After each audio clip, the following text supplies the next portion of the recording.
Hey all, Tony Bing here. Hello and welcome back to another in-depth review for Marvel Strike Force. Now, today we look at the third Wakandan character that's been released. So we've had Black Panther for quite some time, Killmonger was released recently, and now we have the Protector M'Baku. So in this video, to let you know if he's worth investing in, we'll cover various different sections. We start off with the general overview, includes how you unlock him and his tags. We then look at his stats. Next up it's the abilities, and we'll actually discuss how high you want to take them. We then have the synergies, which is characters you want to avoid and characters he can work well with, and then finally we see where he places in the tier list. So we'll start off anyway with the general overview.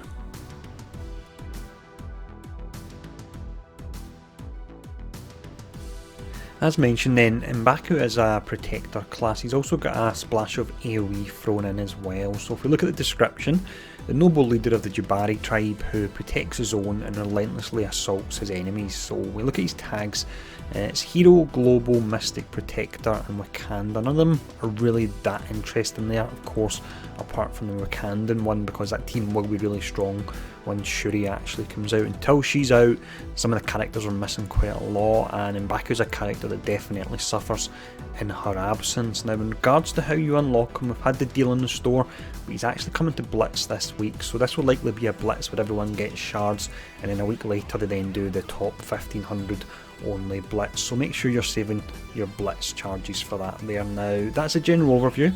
Let's have a look at his stats.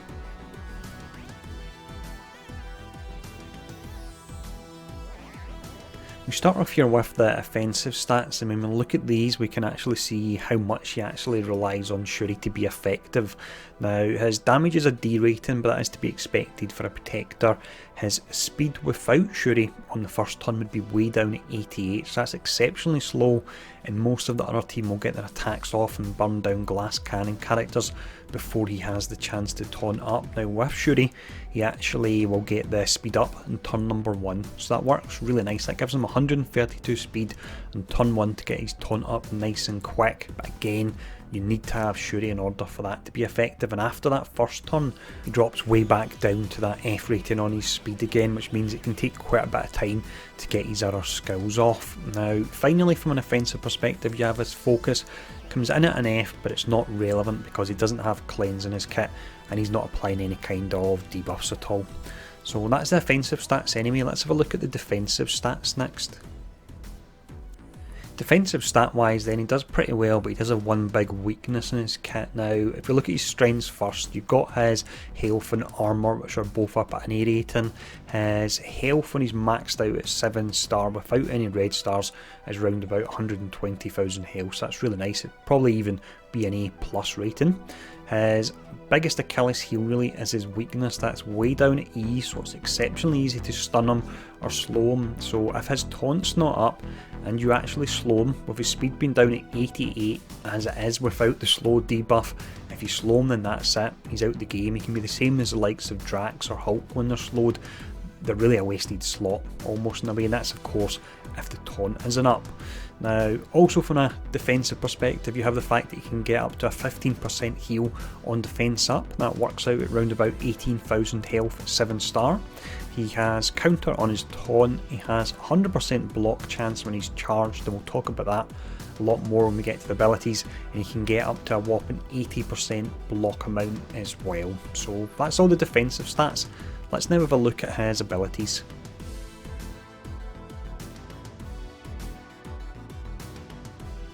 The first ability we have here is the passive, and this is one that really requires Shuri to make the most of due to the charges she provides. Now it's called Ancestral Might. So with this, on defense up you heal for 15% of max health, as mentioned. That's around 18,000 health. That's at 7 star. We're not including any red stars here. If you're already at max health, then you gain an additional defense up, so you have it for 2 turns.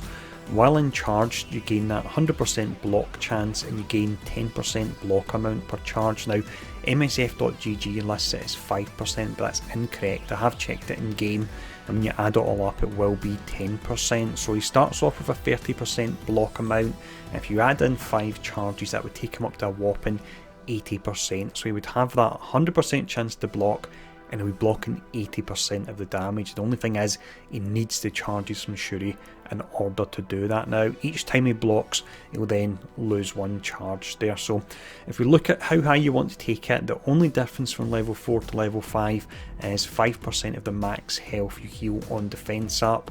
Now the majority of your heals will really be coming from other areas via Shuri if you pair him up with her, and I would recommend doing that.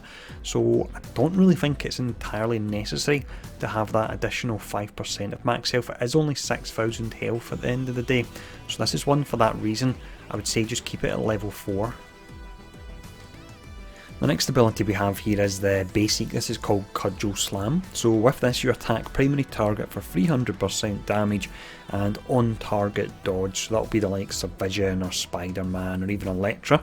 Then you'll bonus attack for 300% damage. So if the enemy has the audacity to actually dodge, you'll then follow up, and as long as they don't dodge again, then you'll do the damage you would have done on the initial attack. Now, as pointed out by quite a few people in the original video when I looked at M'Baku, this is better than an unavoidable attack, because unavoidable attack ignores evade, but evade's there for the next turn, whereas this actually eats up the evade and you're still doing the damage. So it is nice in that respect. In regards to how high you want to take it, the only difference from level 6 to 7 is 40% damage, and M'Baku's not really there to put out damage, especially when it's only single target, so keep this one at level 6.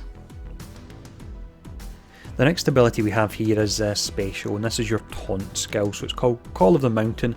It's got a low 3-turn cooldown, and the way Shuri works with providing energy, you could have a really pretty nice uptime on this. Now with it, you gain taunt.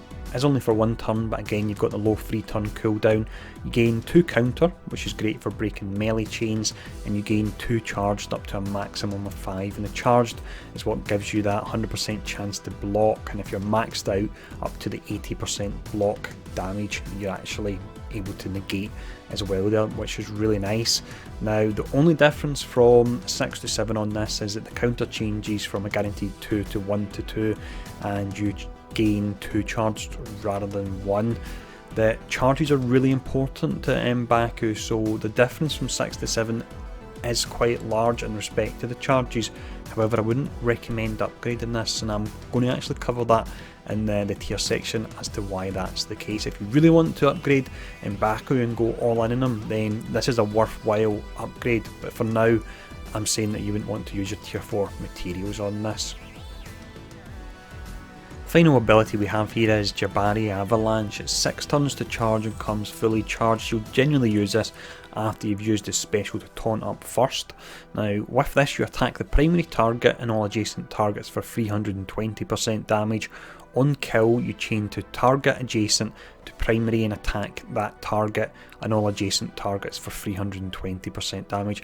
I still think the wording in this one's particularly terrible. What it essentially means is if you get a kill, and for that reason it can be very good to use on the summon characters, so someone calls in a summon, you will get a kill on them, but when you get that kill you'll then just get an additional AoE on it, so it just sets off 2 AoEs.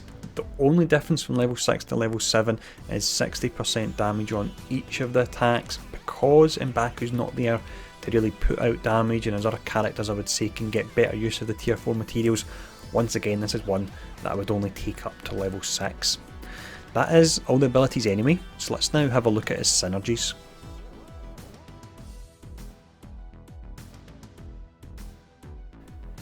When it comes to characters that M'Baku can work well with, the most obvious choice would be Shuri, and she's really a character that enables him. Without Shuri, he massively struggles. Now, other characters that can help him out a bit are ones that can provide the universal defense up, so that would include the likes of Merc Riot Guard. He's got that in a very low cooldown.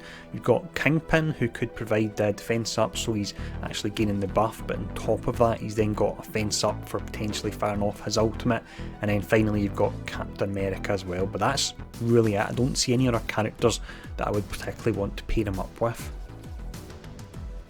When it comes to characters you want to avoid, these are largely characters that can be useful against him if he's not running with Shuri. If you're running with her, then it really does mix things up a fair bit, but characters you would want to avoid firstly would be ones that have ability block and can go before him, so they'd be able to stop him applying the taunt and also firing off that ultimate. So that would be Ant-Man, Venom and also Vision. You also have characters that could slow him down. That would include Quake. You've got Miles Morales, who's great because he applies the slow for between 2 to 3 turns, and he actually pulls down the speed bar as well, so that could really lock down M'Baku when he's on his own. You then have characters that can quickly burn through all the stacks of block that he'll actually have. So you've got the likes of Deadpool with his dual attack and his basic. You have Gamora with up to 3 attacks in the basic. You have Killmonger, 3 attacks in the special. Jessica Jones has got up to 3 attacks in the basic, and then finally you've got War Machine as well, and I think he can have anywhere from between, I think it's about 5 or 6 if he's paired up with Iron Man attacks, and that's turn number 1 as well there. So that's the characters you want to avoid. Let's now have a look and see where he places in the tier list.